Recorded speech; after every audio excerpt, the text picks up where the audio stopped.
Hi, welcome to Epsilon from Home. I'm Jason Simon, Senior Vice President of Sales inside of the Travel and Hospitality practice. Very excited to have everybody aboard today. I'm joined by two very excellent colleagues and professionals in our marketplace. First, I want to introduce Bob Brown. Bob comes from Brown Analytics Advisory Group. Bob, you want to say hello and introduce yourself? Hi, everybody. Thanks for listening today. As Jason mentioned, founder of Brown Analytics Advisory Group, and prior to that, spent about 12 years on the client side in the travel and hospitality industry with Vail Resorts and Caesars Entertainment. Cool. And Rob Cosentino, who is the Senior Vice President of Strategy and Insights for our travel and hospitality practice here at Epsilon. Hey, Rob, how you doing? Doing well. Thanks for having me. Excited to be here with both Jason and Bob. Got about 20 years of core consulting experience, which to me is a lot of fun. I've spent my entire career sort of solving problems for clients. So it's sort of one puzzle after another, and I'm looking forward to joining this series. Thank you. And every once in a while, creating problems for clients too. Yeah, well, that's the whole trick to consulting. You got to create more problems than you solve. I can attest. Right. Don't tell anybody that. So guys, before we get into sort of some of the content that we're going to talk about today, we all work in the travel sector. And so right now, obviously, things are a little bit challenged, but I thought it would be fun to start off and maybe share with each other some pictures and memories, favorite memories they have of some vacation or destination that they went to. So Bob, why don't we start with you out there in Colorado? Yeah, I am. Last year at this time was planning an Alaska vacation. So got a quick shot there of the family doing a dog sledding trip on a glacier in Alaska. That was in Denali near Denali National Park. So yeah, that was our great vacation last summer. And this summer we were looking to head to Hawaii. So obviously that's a little bit on hold, but starting to think about what we want to do there and having lots of thoughts and dreams about it. Like a lot of people. Cool location too. Rob, anything with you? Yeah, I'm probably the only American that's gone to the country of Montenegro on 3 separate occasions. It's absolutely phenomenal. I think it's been more discovered more recently, but it's sort of a phenomenal country. I think this year, from a planning standpoint, right? I think all of us in the travel industry are experiencing this. It's sort of, we've got a pretty big trip planned in Europe. I'm actually planning on buying a car and sort of driving it across the continent before having it shipped back. So those are the plans for this fall. And I think like a lot of people, I still haven't stopped dreaming about it. I'm still doing all the trip planning. So it's going to happen. It's just a matter of when. Yeah. So. And I bet we could talk about it later, but I know what manufacturer you're buying that car Yes, from. absolutely. Absolutely. So for me, it was a trip that I took with my family to Costa Rica several years ago, which is just an awesome country. It's sort of like before all the tourism thing gets going.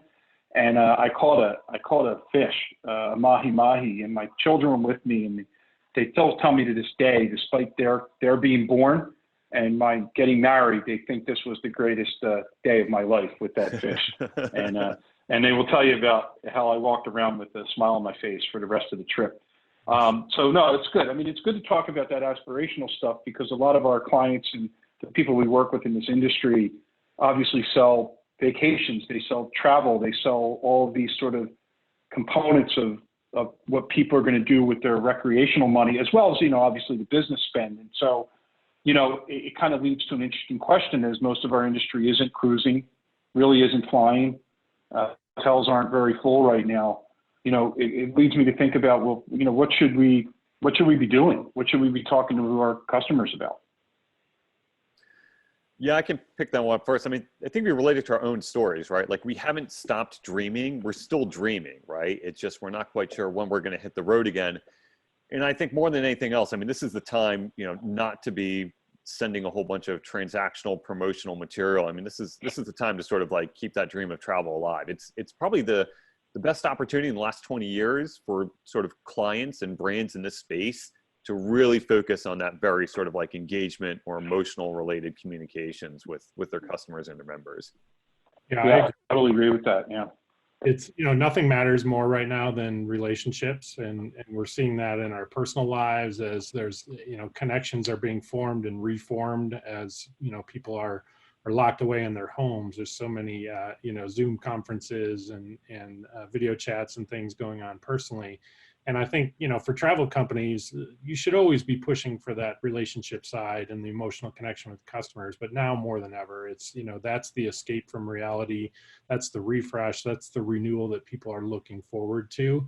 So I think in a lot of ways, it's a great time to connect with customers on that emotional level. And there aren't transactions happening, so you don't need to push for those. Yeah. And I know the three of us were talking about this the other day. I mean, there's rarely a time where an industry, let alone a business, can put their foot on the brake and sort of assess what they're doing and who they're communicating with. I mean, kind of a funny and maybe not appropriate analogy is, but like I've been cleaning out the pantries and the junk drawers in my house and finding all kinds of things. Like I found a Blockbuster coupon from 2010, great deal, not happening. And so there's a lot of things in those closets. And it kind of, what you said, Bob, makes me think about, you said people aren't transacting right now, but there's always been a rhythm to how marketers are communicating with their audiences in our sector. And maybe this is a time to kind of think about that a little differently. Yeah, I've got M&M cleaning out my closet going through my head right now. So thanks for that. But you're welcome. What gets in our way so much as travel marketers, and this was certainly my experience, and I'm sure many of the folks watching this, really two things stop you from being creative and rethinking how you're approaching your communication with customers. One of those is not enough time because you're caught up in supporting the day-to-day operations, and there's so much that happens to just keep the ship afloat, keep the lights on, keep that constant communication with guests and pushing for those transactions.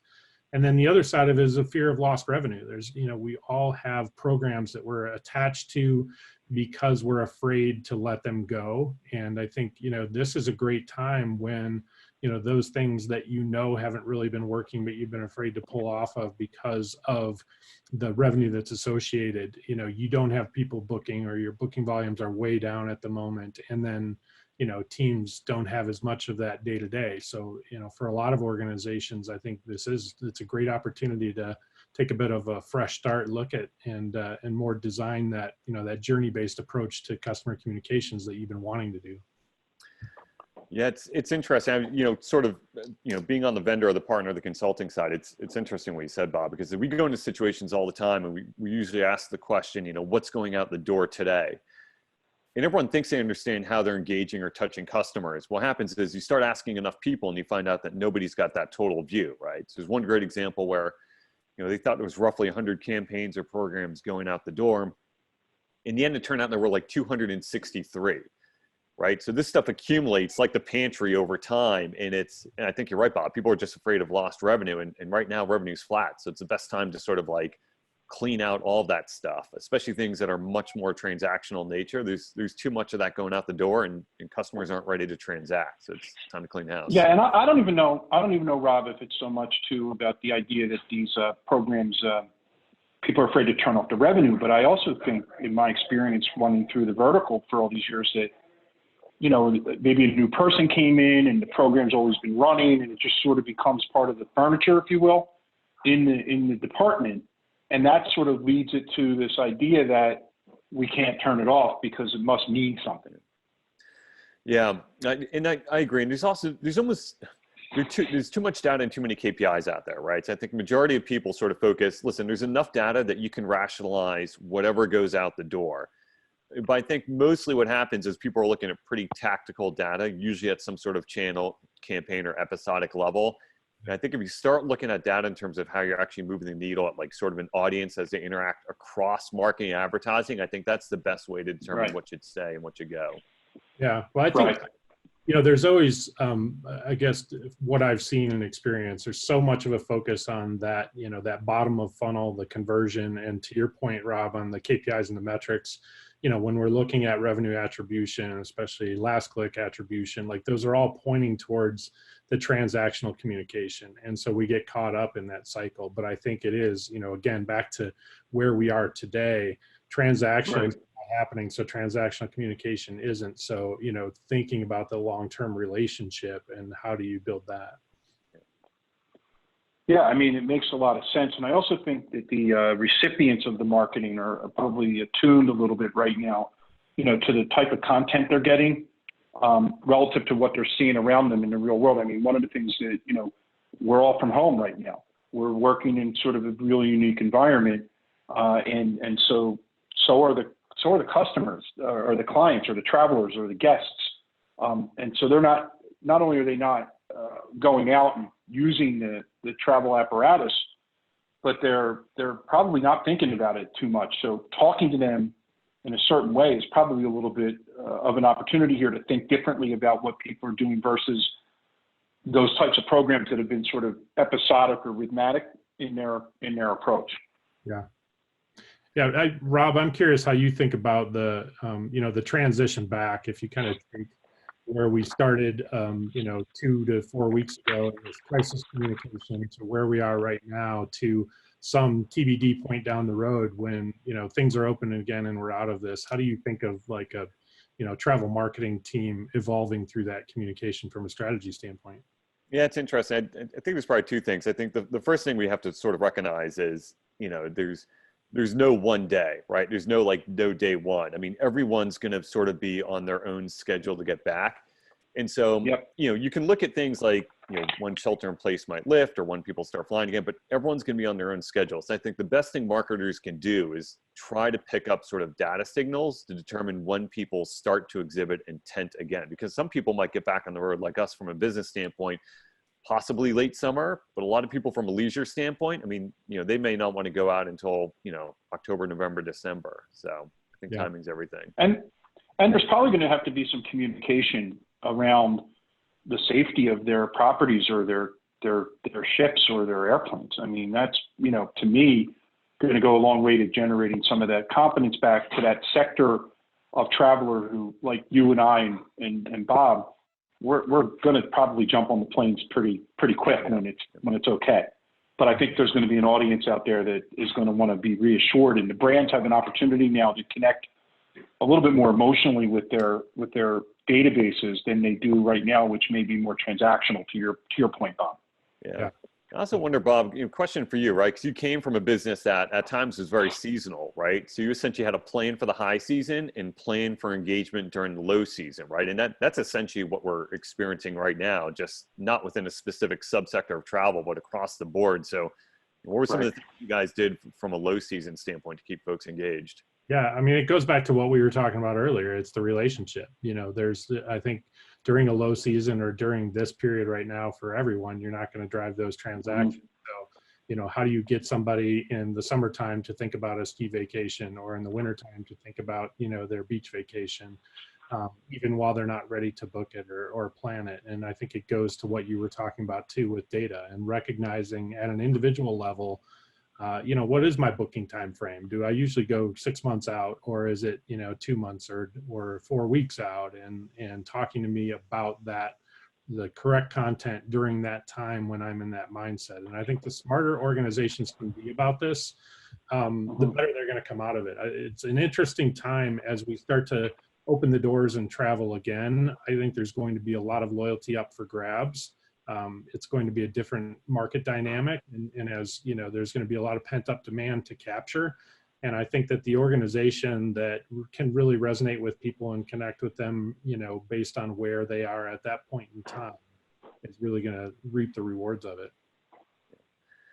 Yeah, I agree. It's almost, you look at the industry right now, it's, for those who are, one of the most important tools at the moment right now, if you think about it, is sort of, it's essentially TripIt, right? But TripIt is great functionality wise, but it's not great form wise. Like, I would actually love to see some of the big travel brands help me with my travel planning in a very content rich way today, right? So essentially help me keep the dream alive of the big trip that I want to take this fall, but don't do it from a logistics TripIt standpoint. Do it from a very content rich experiences standpoint.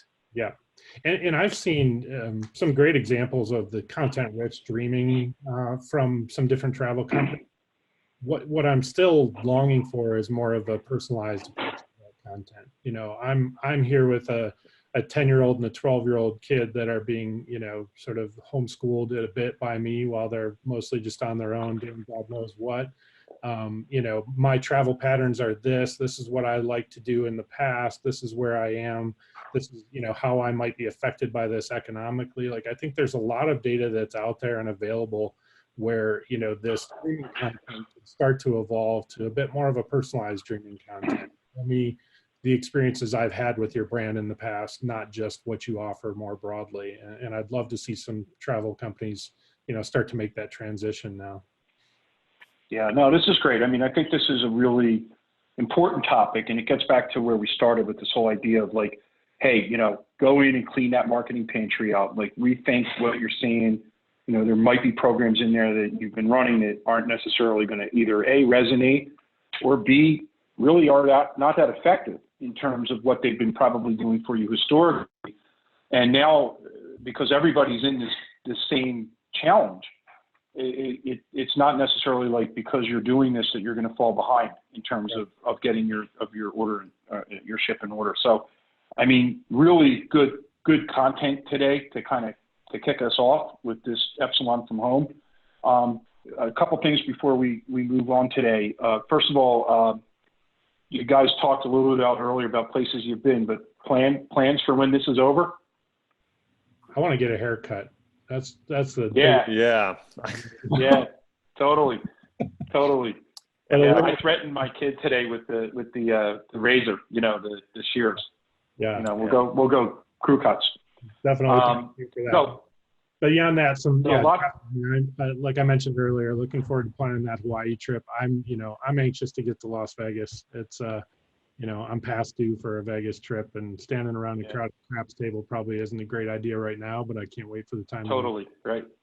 Yeah, totally. And from my standpoint, I mean, it's interesting, right? I think we're all experiencing this right now, which is, I think we always sort of travel every year, we go somewhere, but I think this year it's got even more meaning, right? And I think that's for everybody, right? So it's sort of everyone's having a tough year, one reason or another. And so I think when we do travel this year and we go to Western Europe, it's going to have a lot more meaning, right? And I think it's going to be checking the boxes and more about sort of appreciating the fact that we got through this year. And I think all travelers are going to experience that. And I think brands really need to sort of touch on that when they communicate. I agree. And since you guys have your two places, like for me, I think it's been a rough year, and I think it'll be great to just go to some island and relax for a week. So something like Aruba, or some type of place where there's no worries, man. Something to just chill out with. So no, really great initial conversation from home. We're going to continue to do these. As you guys know, there's so much to talk about: MarTech stacks, data insights, digital signals, lots of things out there that can inform everyone that's touching the digital or online marketing channels for travel and hospitality. And so this Epsilon from Home series and video set is going to ultimately be a great place for us to have conversations, interactive conversations with people, and really drive strong discussions in our space about what we do moving forward. We can't do much about what happened yesterday, but we can certainly think about tomorrow. Yeah. So just add a thanks to everybody who watched this today, and also encourage you to share your comments, your feedback, open the discussion up on the topics we talked about today, and then share anything you'd like to hear from us. Yeah, same thing. We'd love to hear what you guys want to hear about. So get the topics in, and we'll center on those topics. It'll be a lot of fun for us. So thank you. Absolutely. And thanks again. And we'll see you soon. And like I've always said, we're going to fly again, we're going to cruise again, and we're going to stay in hotels again. It's all going to happen. So thanks for joining us. Perfect. Thank you.